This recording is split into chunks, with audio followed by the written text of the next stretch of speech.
Francisco LN, sou do curso de Licenciatura em História pela UES-UAB. Estou aqui para falar sobre patrimônio cultural. E o nosso tema é a vaquejada do Jaguaribe.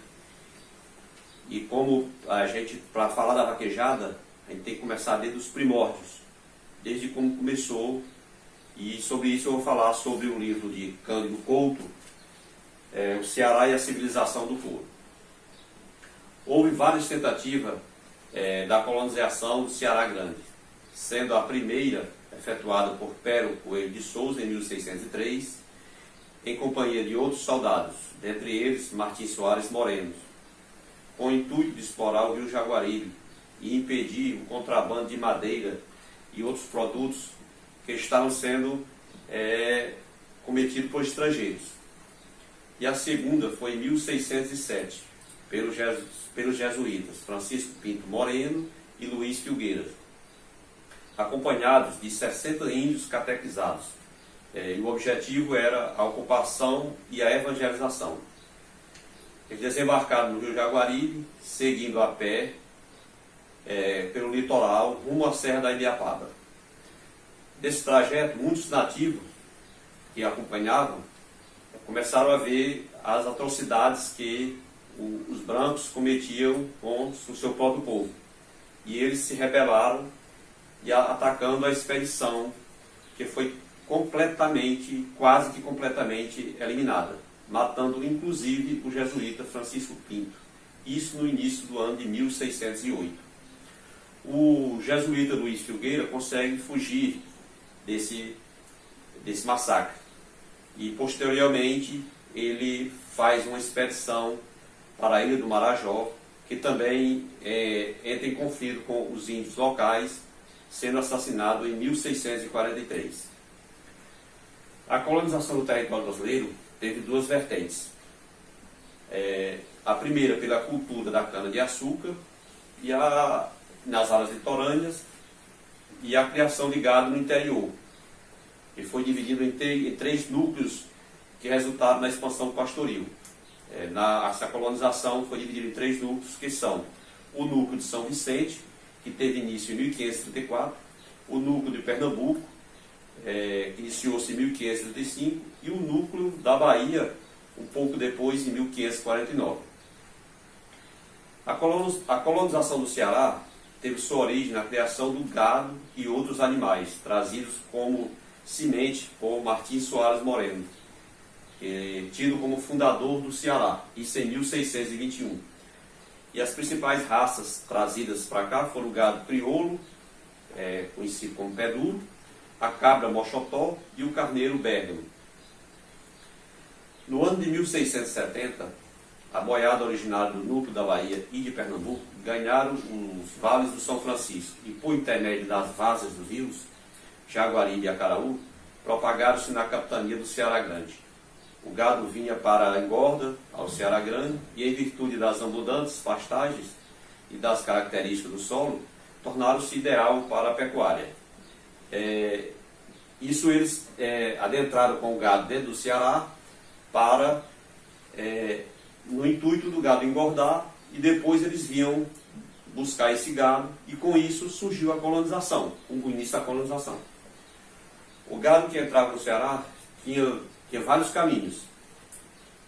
Tinha o principal, no início, era o que vinha do Pernambuco, atravessava Olinda, Goiânia, Espírito Santo da Paraíba, Managuape, Quaraguatema, no Rio Grande do Norte, Natal, Açu, Mossoró, alcançando Aracati pela Praia de Timbal e depois chegando até Fortaleza, a capital do estado.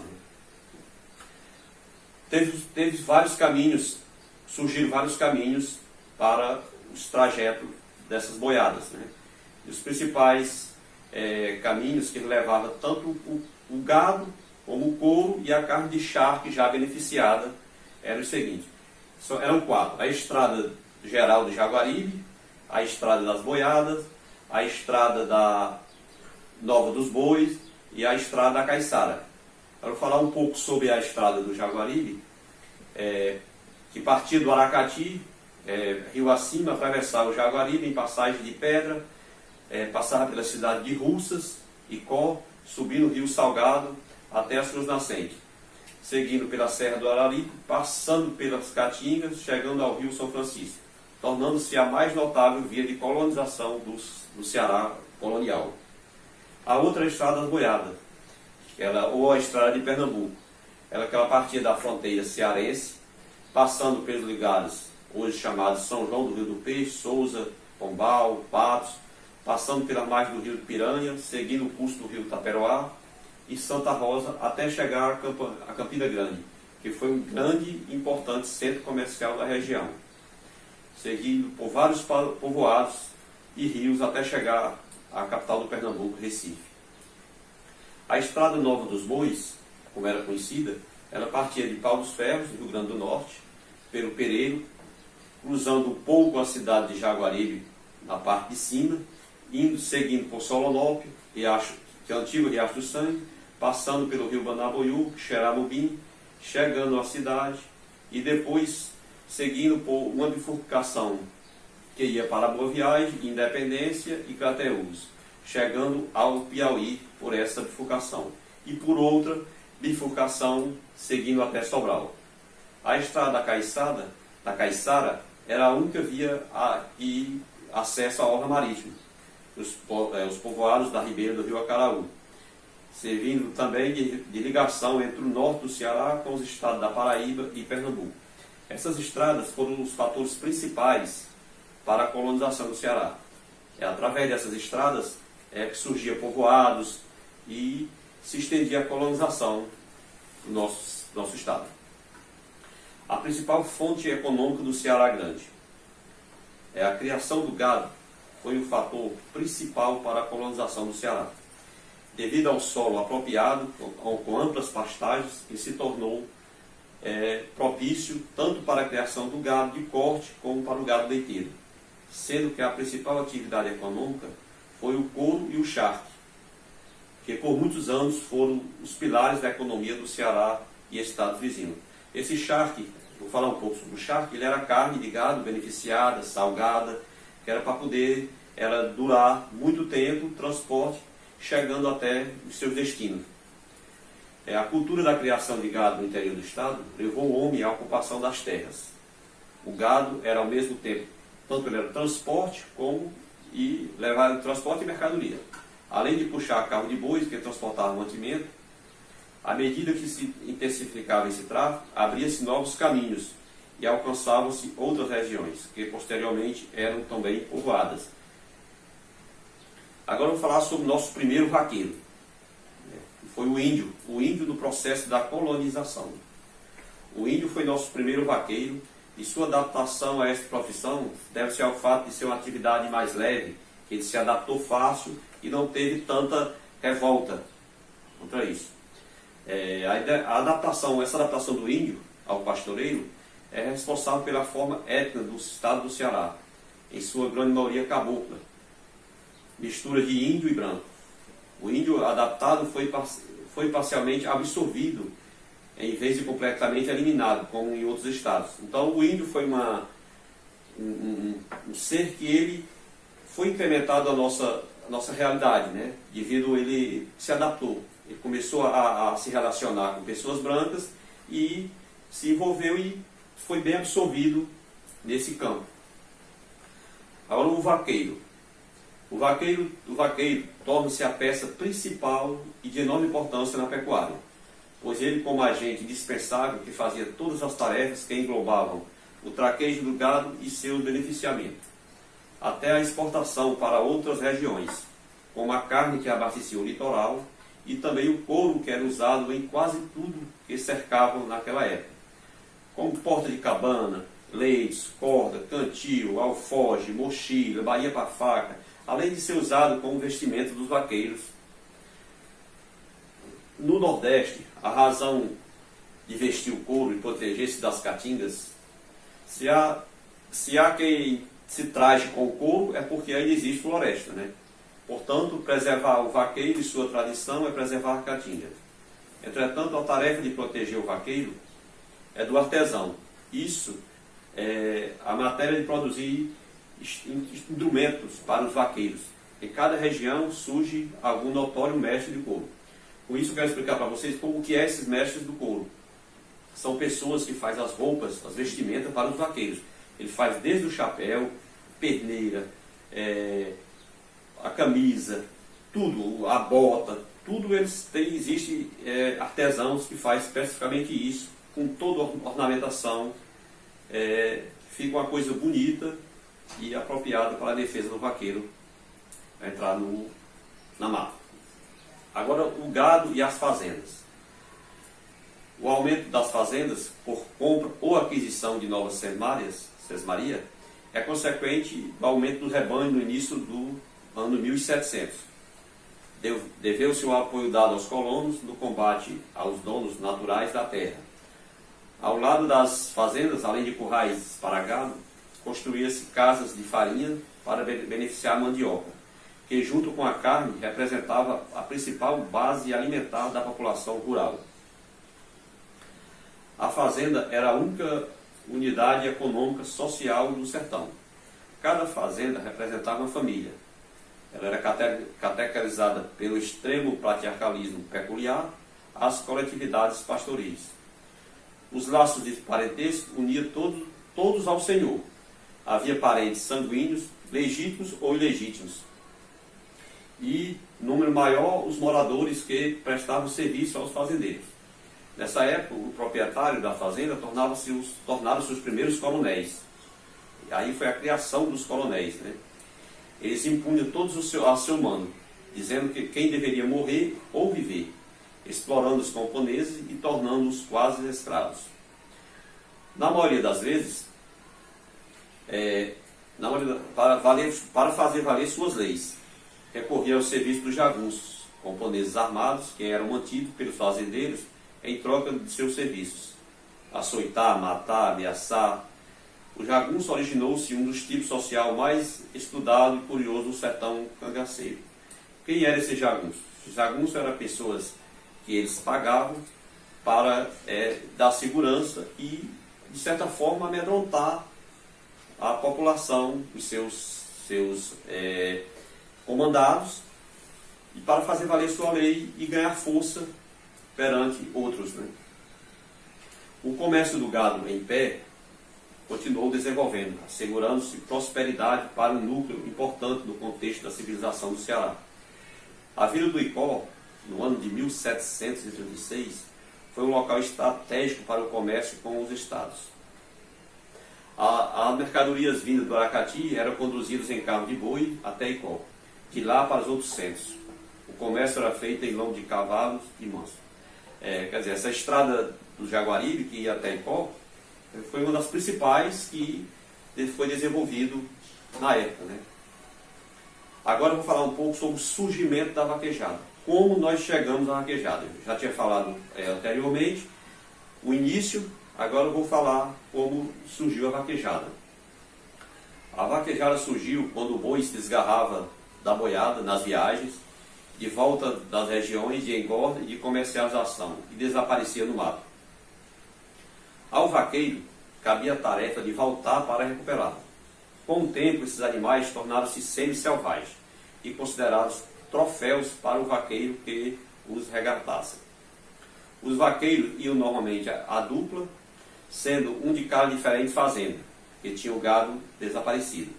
Ao se depararem com o animal, um atalhava o outro, tentava derrubá-lo para colocar a careta. Essa careta era uma máscara de couro cru, que fechava a frente dos olhos, ficando o espaço só das laterais, para dificultar dele se rebelar novamente. E com o tempo esse costume propagou-se, bem como dar identificação com ferro ou sinal recortado na orelha, feito no período de apartação, separação dos bezerros. Explicando um pouco sobre isso, o gado fugia na época do que eles iam levando a boiada, e esse gado ficava selvagem. E eles se reuniam, os vaqueiros, para pegar isso daí. E com isso eles faziam também uma pequena festa. Durante a separação, os vaqueiros divertiam-se com os bois mais ariscos, tendo sua carreira com a do seu cavalo, né? Era também uma grande festa de confraternização. esse esporte praticado por vaqueiro de gado, com o tempo perdeu sua originalidade de festa sertaneja e hoje é oficializada por meio de federações e confederações.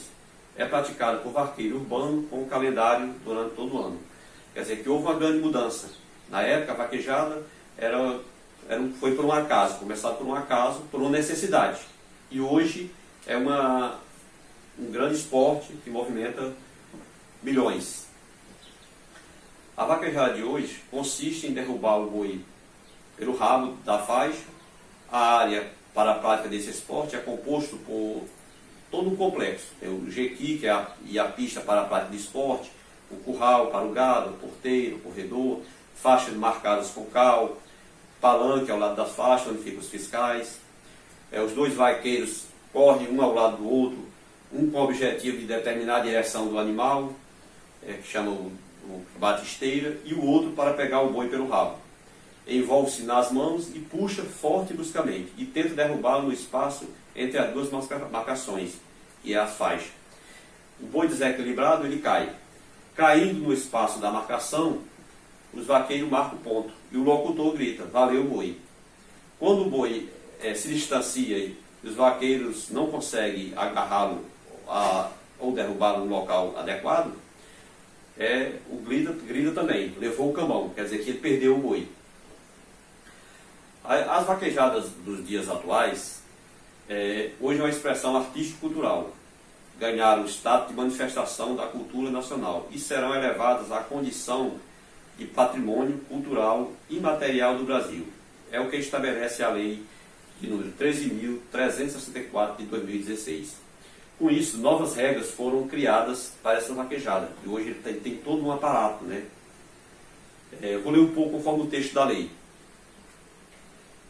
É considerado vaquejada todo evento de natureza recreativa ou esportiva de caráter competitivo ou não, na qual uma dupla de vaqueiros, no espaço determinado, deita o animal bovino na área demarcada.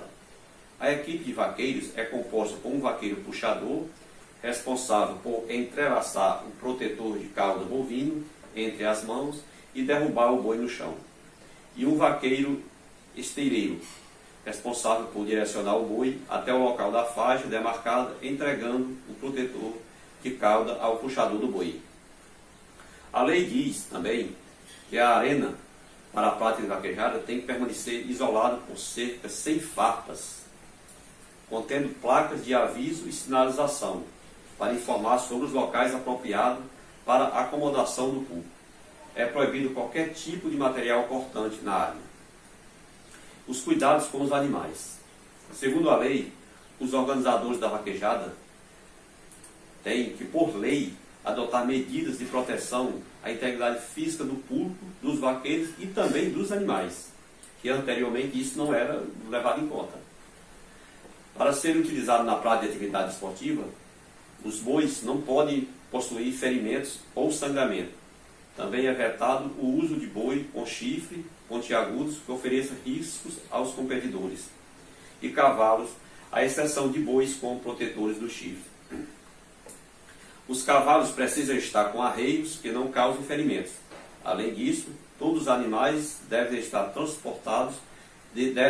transportados em veículos apropriados, com conforto e boa instalação e atendimento em todas as exigências sanitárias. Os bois não podem correr mais de 3 vezes por competição. Não é permitida a utilização de objetos perfurantes no gado.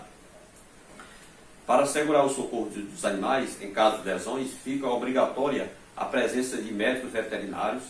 Os profissionais também terão o objetivo de fiscalizar a atuação dos competidores e de cada equipe de apoio no trato dos bovinos e equestres.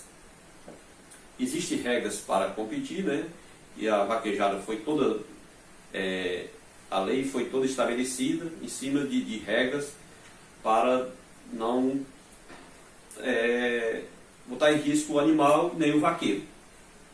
A vaquejada ela tem a possibilidade de ser realizada em categorias amador e profissional, em torneio de pessoas físicas ou jurídicas, pública ou privada, exigindo de todos os competidores o uso de capacete apropriado para o esporte. calça comprida, botas, luvas. Não é permitido portar açoites, um chicote, né? Freios, brusco, salavancos, rastro de rédeas que possam ferir ou lesionar o cavalo. Na disputa das vaquejadas, os vaqueiros são julgados por destreza, domínio e habilidade e posicionamento dos bois na área demarcada. A lei aprovada deve ser obedecida não só pelos vaqueiros, mas por todos os organizadores e por toda a equipe envolvida no contexto, né? Estamos encerrando aqui essa aula. Espero que vocês tenham se beneficiado com as temáticas apresentadas. Agora devemos partir para o debate de ideias, como por exemplo as vivências entre os senhores donos de terras e os moradores dessas fazendas, analisando o papel dos homens e mulheres caboclas que foram a base da sociedade cearense em seus primórdios, analisando também como os vaqueiros estão inseridos nesse processo. Essas discussões estão presentes no nosso fórum, que está acontecendo durante esse dia de atividade. Estamos contando com a participação de todos vocês. As orientações e outras questões importantes estão descritas na nossa sala de aula virtual, o Classroom.